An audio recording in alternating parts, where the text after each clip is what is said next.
صدر مملکت آصف علی زرداری نے کہا کہ پاکستانی عوام اپنی بہادر افواج کو قومی عزت و وقار کا اصل نگہبان سمجھتے ہیں۔ ISPR کے مطابق صدر مملکت نے گجرانوالہ چھاؤنی کا دورہ کیا۔ صدر مملکت کے ہمراہ وفاقی وزیر داخلہ محسن نقوی بھی موجود تھے۔ ISPR کے مطابق صدر مملکت کی آمد پر آرمی چیف نے ان کا استقبال کیا۔ صدر مملکت نے مرکہ حق کی کامیاب تکمیل میں پاک افواج کی مثالی پیشہ ورانہ مہارت اور اعلیٰ کردار کو سراہا۔ صدر مملکت نے افسران و جوانوں سے ملاقات کی اور ان کے بلند حوصلوں کو سراہا۔ صدر نے افسران اور جوانوں کی جنگی تیاری اور فرض شناسی کو سراہا۔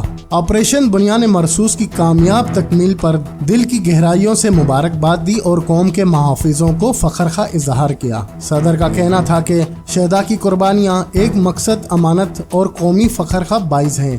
وطن کے یہ سپوت قوم کے پائیدار جذبے سے سرشار ہو کر سیسا پلائی دیوار بنے۔